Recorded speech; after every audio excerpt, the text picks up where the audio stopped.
செந்தமிழே உயிரே நருந்தேனே செயலனை மூச்சனை உனக்களித்தேனே நைந்தாயினில் நைந்து முகுமின் வாழ்வு நன்னிலை உனக்கனில் எனக்கு தானே என்ற பாவேந்தர் பாரதிதாசரின் அருமையான வரிகளை நினைவிட்டு இந்த விழாவுக்கு தலைமையேற்று சிறப்பான ஒரு உரையை ஆற்றி அமர்ந்திருக்கின்ற தமிழர் தலைவர், திராவிட கழக தலைவர் ஐயா வீரமணி அவர்களே,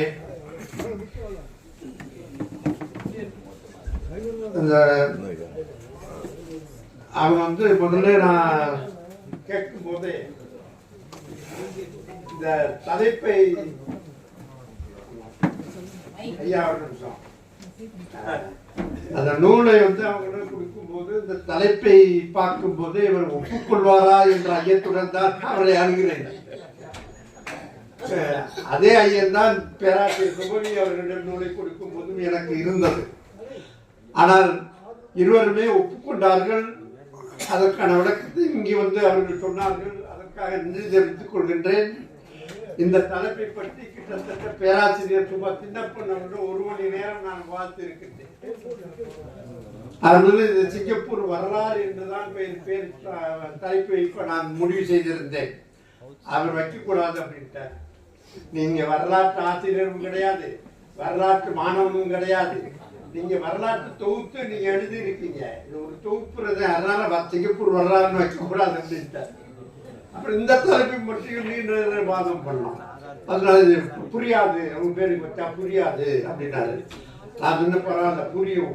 ஆனால் அது அந்த அதில் பேராசிரியர் சித்ரா சங்கரன் அவருடைய அணிந்துரையிலிருந்து விளக்கம் கொடுத்துருக்காங்க. இந்த வாமனத்தீவுனா என்னன்னு. நான் அந்த 3 அடியை பற்றி எனக்கு கவலை இல்லை. நான் அந்த விஸ்வரூபத்தை பற்றி தான் அதனால்தான் நான் ஒரு சின்ன நாடு 1965ஆம் ஆண்டு அது விடுதலை வெளியேற்றப்பட்ட போது பெரும்பாலான நாடுகளுக்கு அறியாத நாடு சிங்கப்பூர் என்றால் எங்க இருக்கின்றது, எப்படி இருக்கிறது என்று அறியாத ஒரு நாடு. இன்றைக்கு உலகம் முழுவதும் அத்தனை நாடுகளுக்கு மறித்த நாடாக அது வளர்ந்திருக்கிறது என்பது அந்த அடிப்படையில் தான் அந்த தலைப்பை வைத்தேன். இந்த நூலை அறிமுகம் செய்துள்ள சகோதரி சுபாஷினி அவர்கள் மலேசியா மட்டுமல்லாமல் இந்தோனேசியா மற்ற நாடுகளையும் சேர்த்து அவர் சொன்னார்.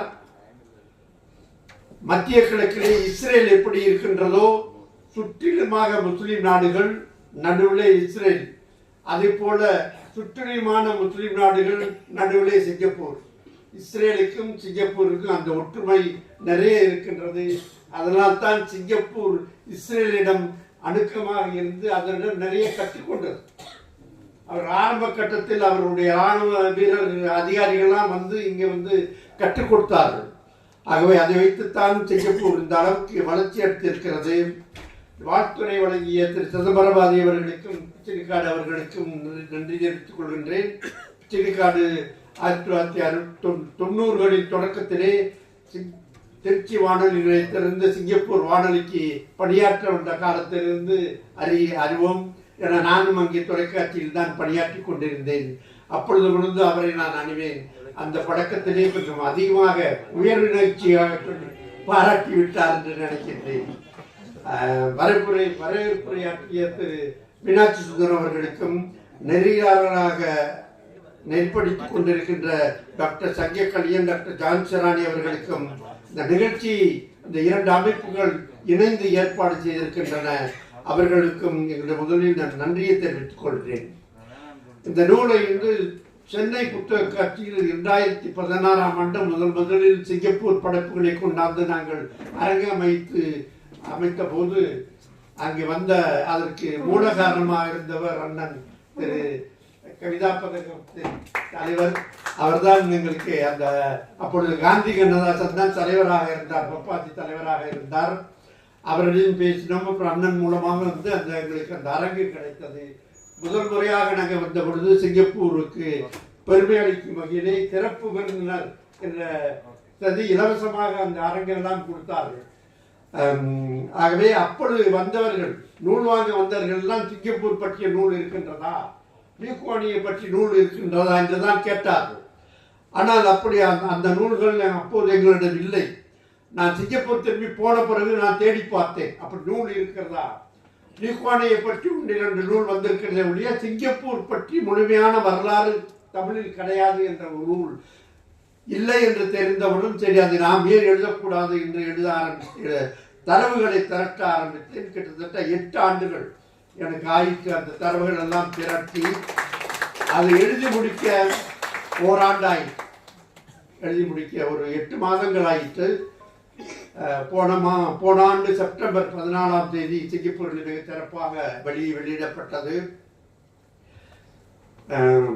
சிங்கப்பூரில் 1965 அவர் சொன்னார் வெளியேற்றப்பட்டது.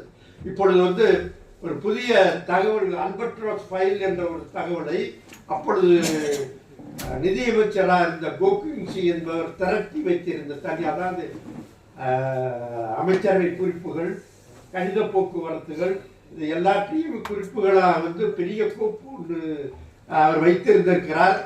அது இப்பொழுதுதான் கண்டுபிடித்திருக்கிறார்கள். கண்டுபிடித்து அந்த அல்பட்ராஸ் ஃபைல் என்று வெளியிட்டு இருக்கின்றார்கள். அதை அதில் பார்த்தா நிறைய தகவல்கள், அதாவது பிரிவினைக்கு பின்னால் நிறைய எவ்வளவு போராடி இருக்கின்றார்கள். கிட்டத்தட்ட ஒரு 6 மாதத்துக்கு முன்னாடியே இந்த பிரச்சனை தொடங்கிவிட்டது. 6 மாதமாக போராடி கடைசியில் வேறு வழியே இல்லை அப்படிங்கும் பொழுது, ஏன்னா கொள்கையில் முரண்பட்டு விட்டன. இவருடைய கொள்கை வேற, அவங்களுடைய கொள்கை வேறு. லீ குவான் யூ எல்லாரையும் சமமாக நடத்த வேண்டும், அதுதான் அவருடைய கொள்கை. சமத்துவம், எல்லா இனத்தையும் சமமாக. ஆனால் அவர்களுடைய கொள்கை அப்படி இல்லை. மலாய்க்காரர்களுக்கு முன்னுரிமை கொடுக்க வேண்டும், அவர்களுக்கு சலுகைகள் அளிக்க வேண்டும். அது ஒத்து வரவில்லை. இவர் மலேசியர்கள் மலேசியா என்று பிரச்சாரம் பண்ணார்கள். ஆகவே இவர் பேசுகின்ற மலாயை பார்த்து அவர்களை பயந்து விட்டார்கள். எப்படி இவரை விட்டு வைத்தால் மலாய்க்காரர்களை வளைத்து விடுவார் என்ற அந்த அச்சத்தில் தான் அவரை வெளியேற்றினார்கள். ஆகவே வெளியேற்ற பிறகு அப்பொழுது தனிநபர் வருமானம் $571 அமெரிக்க டாலர். 1965 தனிநபர் வருமானம். அதாவது தனிநபர் வருமானம் என்பது மொத்த தேசிய உற்பத்தி எவ்வளவோ அதை மக்கள் தொகையால் வகுத்து வருகின்றால் தனிநபர் வருமானம். 1965 571, 3 இலக்கம் தான். இப்பொழுது போன ஆண்டு 2025 94,481, கிட்டத்தட்ட 1 லட்சம் தனிநபர் வருமானம். எத்தனை மடங்கு அதிகரிச்சிருக்கு. அதான் இதுக்கு எந்த வளமும் இல்லாத சிங்கப்பூர் ஏழை நாடுகளின் பட்டியலிருந்து பணக்கார நாடுகளின் பட்டியலில் எப்படி வந்தது, எப்படி சாத்தியமாயிற்று என்று எல்லாரும் கேட்கிறாங்க. இதுக்கு ஒரே ஒரு பதில் தான் உண்டு, லீ குவான் யூ. அதான் அது எந்த பதிலும் கிடையாது. லீ குவான் யூ தவிர வேறு யாரும் அங்கே தலைவராக வந்திருந்தா இந்த அளவுக்கு வளர்ச்சி வந்திருக்காது. அவர் பின்பற்றிய 4 கொள்கை: 1, திறமைக்கு முதலிடம், மெரிட்டோக்ரசி. உனக்கு என்ன திறமை இருக்கோ அந்த திறமையின் அடிப்படையில் தான் உனக்கு வேலை. ஒரு சீனரோ ஒரு மலாய்க்காரனோ ஒரு இந்தியரோ வேலைக்கு போனால் ஒரு இந்தியருக்கு சீனரை விட அதிகமான திறமை இருந்தால் இந்தியருக்கு தான் வேலை கிடைக்கும். அங்கே இனம் மாற்றி வேலை கொடுப்பதில்லை. 2வது சலுகை காட்டாமை, நோ ஃபேவரிட்டிசம். 3வது ஊழலின்மை, 0 கரப்ஷன். 4வது சமத்துவம். இந்த 4 அடிப்படை கொள்கைகள் தான் தொடர்ந்து அவர் பின்பற்றி வந்த ஆரம்பத்திலிருந்து இந்த வளர்ச்சிக்கு அதுதான் முக்கியமான காரணம்.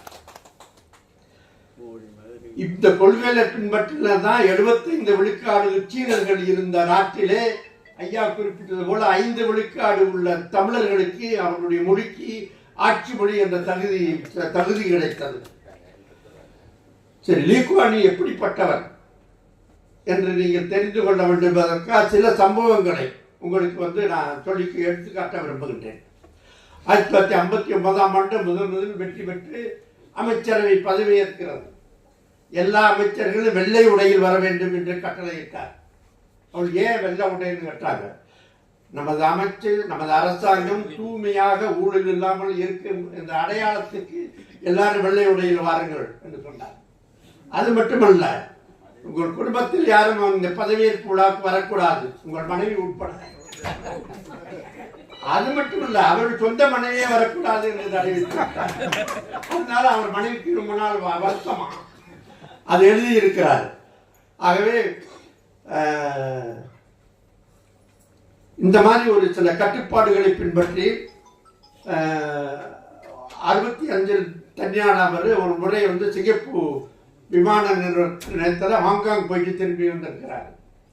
அப்படிதான் தனி விமானத்தில் போக மாட்டார். ஏன்னா ஏழை நாடு, பணக்காரன் என்ன பணம் சம்பாதிக்கிறதில்ல, பயணிகள் செய்ய போன்ற விமானத்தில் தான் அவரும் போவார். ஆனால் முதல் வகுப்பில் போவார். போயிட்டு திரும்பி வந்தோடனே அந்த சிங்கப்பூர் ஏர்லைன்ஸ் தலைமை நிர்வாக அதிகாரியை வர சொல்லி, ஆனால் போயிட்டு வரேன் திரும்பி தான் விமான நிலையத்தை எல்லா சிப்பந்திகளும் சீனர்களாகவே இருக்கிறாங்களே, என்ன வச்சுக்கோங்க, வேற யாரும் உங்களுக்கு கிடைக்கலையா அப்படிங்கிறது. அவர் என்ன பதில் சொல்றதுன்னு தெரியல. எப்படின்னு சொல்றது, இது வந்து சீனர்கள் நாடு அல்ல, இது வந்து பல இன நாடு. அதை பிரதிபலிக்கும் வகையில் உங்களுடைய பணியாளர்கள் இருக்க வேண்டும், மற்றவர்களையும் சேருங்கள் என்று சொல்லி இருக்கின்றார். அது மட்டும் இல்லை, இன்னொரு சுற்றறிக்கையும் அது வந்து எல்லா இலக்காக்களுக்கும் வெளியிட்டிருக்கார். தன்னுடைய குடும்பம் சம்பந்தமாக ஏதாவது பிரச்சனை வந்தாலோ, அந்த வழக்கு ஏதாவது பதிவு செய்யப்பட்டாலோ உடனடியாக தன்னுடைய அலுவலகத்துக்கு தெரிவிக்க வேண்டும் என்று. அதே மாதிரி இவருடைய மகள், மூத்த மகள் மருத்துவர், அவர் ஒரு முறை ஒரு பேரங்காடிக்கு சென்று ஒரு பொருளை வாங்கிவிட்டு வந்து விடலாம் என்று வாசலில் நிப்பாட்டி விட்டு போயிருக்கின்றார். அங்கெல்லாம் இந்த வாகனங்கள் சரியான இடங்களில் நிறுத்தப்பட்டு இருக்கிறதா என்று பார்ப்பதற்காக சில சிப்பந்திகள், ஊழியர்கள் வருவார்கள். அவர்கள் தண்டச்சீட்டு வச்சிருப்பார்கள். தவறான நேரத்தில் நிற்பாட்டி இருந்தால் உடனடியாக எழுதி வைத்து விட்டு போயிடுவார்கள். அப்படி இந்த அவருடைய காருக்கு எழுதி வச்சு கொண்டு இருக்கும்போது அவர் வந்து விட்டார். வந்த பிறகு நான் இப்போத்தானே நிப்பாட்டிட்டு போனேன், அதுக்குள்ளே எழுதி வச்சுட்டியேன்னு. டெத்தை நிப்பாட்டக்கூடாது, அந்த பொண்ணு வந்து மலாய்க்கார பொண்ணு, அது நான் எழுதி வச்சுட்டேன். அப்புறம் இந்த இவங்க சொல்லியிருக்காங்க, நான் வந்து பிரதமருடைய பொண்ணு தெரியுமா உனக்கு ஒண்ணு, நீ யாரா இருந்தா எனக்கு நீ யாரா இருந்தா எனக்கு என்ன, தப்பு நான் எழுதி வச்சுட்டேன் போ அப்படின்னு போயிட்டாங்க. மாலையில் அந்த புத்தகத்தை, ரசீது புத்தகத்தை அலுவலகத்தை கொடுத்து, அலுவலகத்தில் அந்த எந்தெந்த தண்டனை விதிக்கப்பட்டிருக்கு அந்த வாகன எண்ணை பார்த்து உரிமையாளருக்கு நோட்டீஸ் அனுப்புவாங்க. அப்படி சோதிக்கும் போது இந்த எண்ணை பார்க்கும்போது இது பிரதமர் பெண்ணுடைய பெண் என்ன ஆயிருக்கே அப்படின்னு சொல்லி உடனே பிரதமர் தகவல் தெரிவிச்சுட்டாங்க. தகவல் தெரிவித்த உடனே அவர் வீட்டில் போய் மகளை கேட்டுக்கிறார், இது நடந்தது உண்மையா? ஆமாம் நடந்தது உண்மை, ஏன் எனக்கு சொல்லலை அப்படின்னு கேட்டுருக்காரு. அப்புறம் கடிந்து கொண்டு, நீயே இப்படி செய்யலாமா, நீ ஏன் மகளாக இருந்து செய்யலாமா அப்படின்னு சொல்லிட்டு கடிஞ்சுக்கிட்டு திரும்பி மறுநாள் அலுவலகத்துக்கு வந்து அந்த மலையக்கார பொண்ணை வந்து அலுவலகத்துக்கு வர சொல்லுங்கன்னு வர சொல்லியிருக்காங்க. அப்பவே அவங்க அலுவலகத்துள்ளெல்லாம் சொல்லிட்டாங்க, உனக்கு வேலை காலி இதோட நீ பிரதமர் பொண்ணுக்கே சீட்டு எழுதி வச்சுட்ட, வேலை காலி அப்படின்னு. சரின்னு போயிருக்கு. நான் வந்து கடமை செஞ்சேன், ஆனால் வேலை போய் எனக்கு போனால் பரவாயில்ல அப்படின்னு போயிருக்கு. அப்புறம் வந்தாண்டா கூப்பிட்டு விசாரிச்சிருக்கிறார், நான் நடந்ததை சொல்லியிருக்கு. சரி, பிரதமர் பொண்ணுன்னு சொன்ன பிறகு உனக்கு பயமா இல்லையான்னு. நான் எதுக்கு பயப்படணும், நீங்க தானே சொல்லியிருக்கீங்க அச்சம் இல்லாம வேலை செய்யணும் அப்படின்னு. நீங்க சொன்னபடிதான் நான் செஞ்சேன் அப்படின்னு அந்த பொண்ணு சொன்ன பிறகு பாராட்டி தன் கையால கடிதம் எழுதி கொடுத்து அனுப்பிச்சிருக்கிறார். இதுதான் இப்ப இதே சம்மா வேற நாட்டுல இங்கே நடந்தா என்ன ஆயிருக்கும், அந்த பொண்ணு தண்ணீர் காட்டுக்கு மாத்திருக்கா. ஏன் அந்த மாதிரி அப்படிப்பட்டவர்.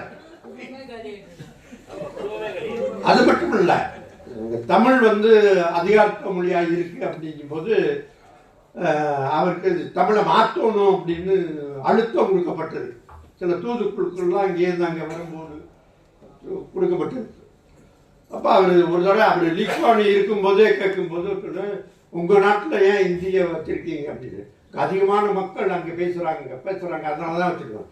அதே கொள்கையை நாங்கள் பின்பற்றுறோம். இங்கே உள்ள இந்தியர்களை அதிகமான மக்கள் பேசுகிறது தமிழ் தான், அதனால தமிழை வச்சிருக்கோம் அப்படின்னு.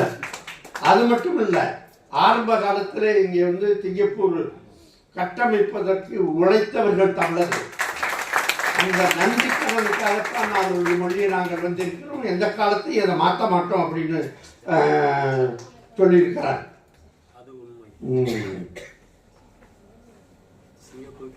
அதில் வந்து நம்ம இங்கே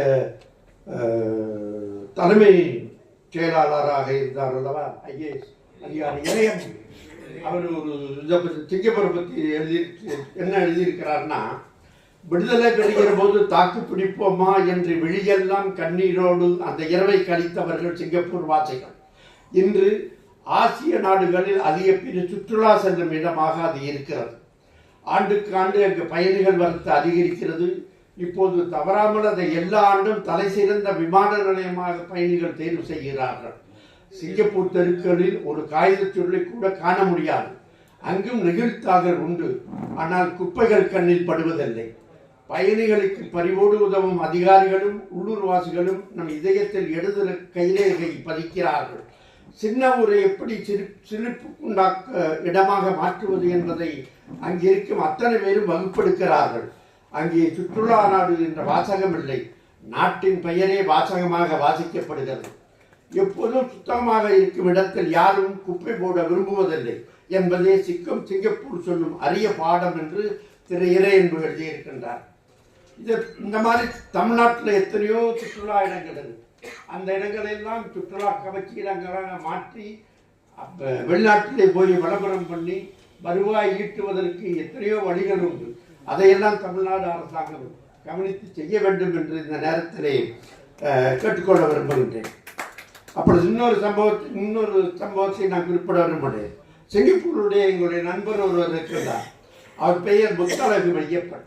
அவர் ஒரு தொழிலதிபர். ஆனால் பொது அறிவிப்பு பலகைகளிலேயோ பொது வாசகங்களிலேயோ பொது அறிவிப்புகளிலேயோ ஏதாவது தமிழ் பிழையாக இருந்தால் உடனடியாக அதை படம் பிடித்து சம்பந்தப்பட்ட இலாக்காக்கு அனுப்பி இந்த மாதிரி தவறாக இருக்கின்றது திருத்துக்கள் என்று திருத்த சொல்லிவிடுவார்.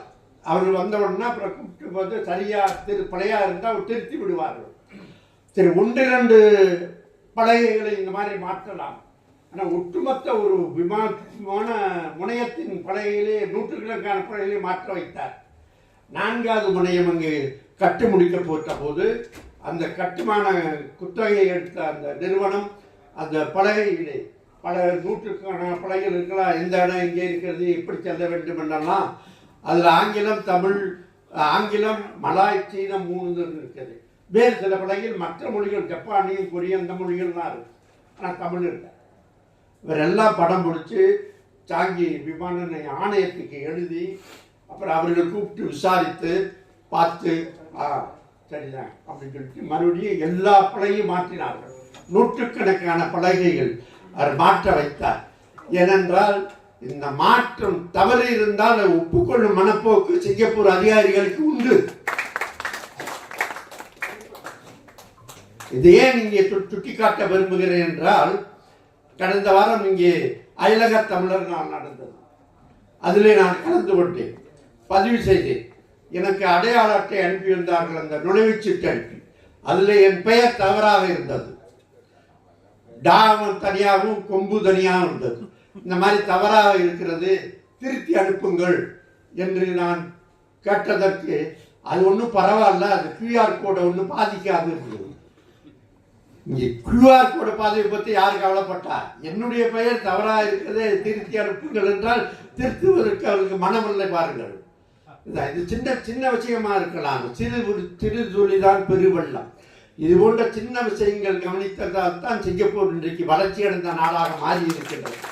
சின்ன வழிகள் அலட்சியப்படுத்தக்கூடாது, எதுவுமே அலட்சியம் இருக்கக்கூடாது. ஆனால் இங்கே அலட்சியம் ரொம்ப அதிகமாக இருக்கின்றது.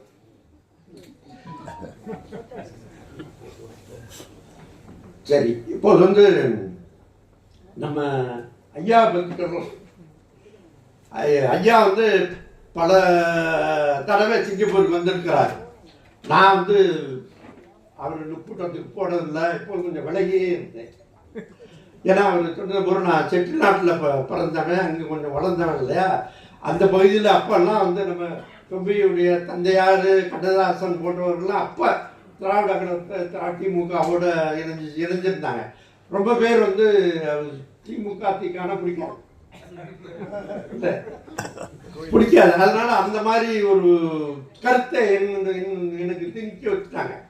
அப்புறம் ஒரு முறை வந்து நம்ம பெரியார் சமூக சேவை மன்ற ஒரு அமைப்பு அங்கே தொடங்கினாங்க சிங்கப்பூரில். அது தொடங்கி தலைமையேற்றவர் திரு கலைச்செல்வம் என்பவர் முருகு சீனிவாசனுடைய மாப்பிள்ளை. அவருடைய மனைவி வந்து மலையரசி எங்கள் எழுத்தாளத்தில் செயலவை உறுப்பினராக இருந்த அப்பா. இப்போ அவர் உதவி தலைவராக இருக்கிறார். இப்போ அவர் அழைக்கும் போது மறுக்க முடியலை. அவர் போனேன். அந்த காந்தி மண்டபத்தில் நடந்த நிகழ்ச்சி விக்ரம் நாயர் வந்து நாடாளுமன்ற உறுப்பினர் வந்திருந்தார், சிறப்பு இருந்தார். அங்கே தான் முதல்ல ஐயாவை சந்தித்தேன்.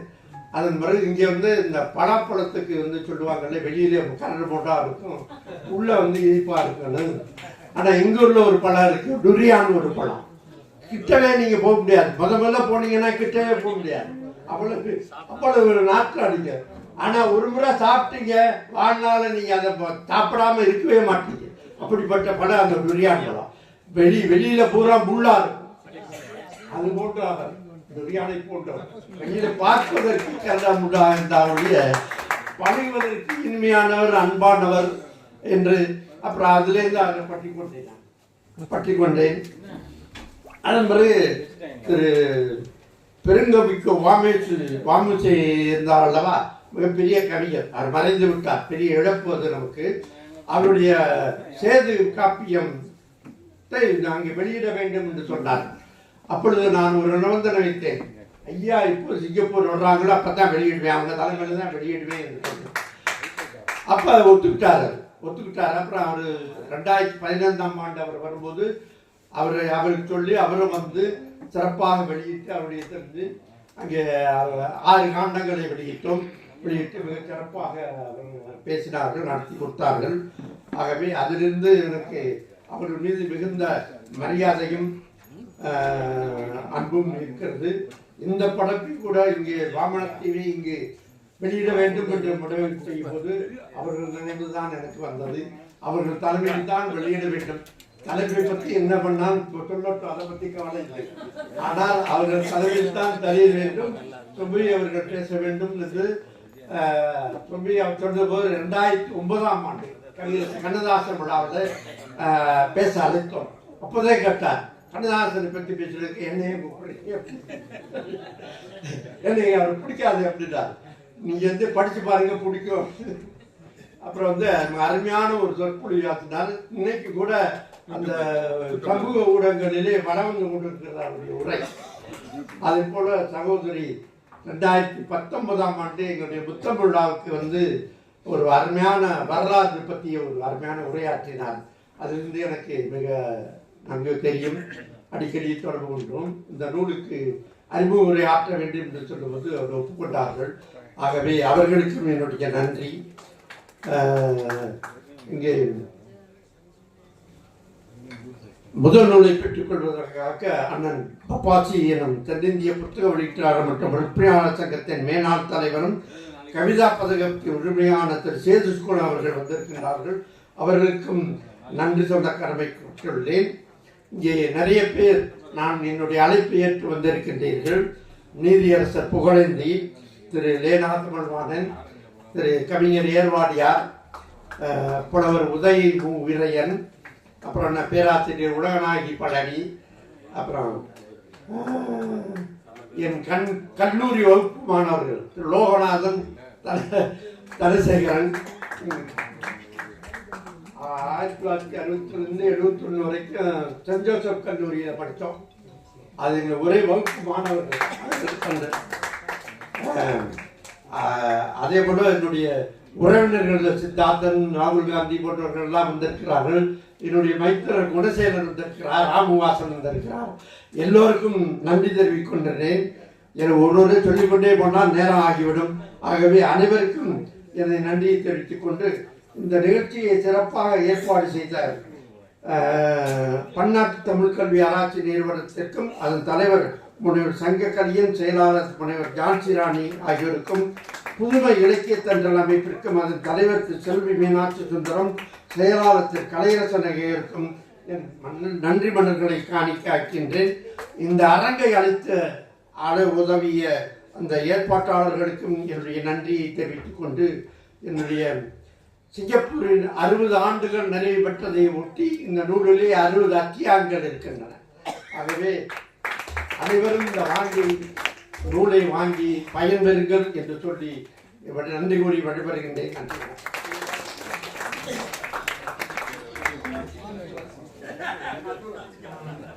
ஏற்புரையுடன் நன்றியுரையும் வழங்கிய ஆசிரியர் மதிப்பிற்குரிய ஐயா ஆண்டியப்பன் ஐயா அவர்களுக்கு நமது நன்றியை தெரிவித்துக் கொள்கின்றோம். அடுத்ததாக இந்த விழா இனிதே நடைபெறுவதற்கு மிக உறுதுணையாக இருந்த புதுமை இலக்கிய தந்தலின் தலைவர் திரு மீனாட்சி சுந்தரம் ஐயா அவர்களுக்கு நமது ஆசிரியர் அவர்கள் சிறப்பு செய்கிறார்கள்.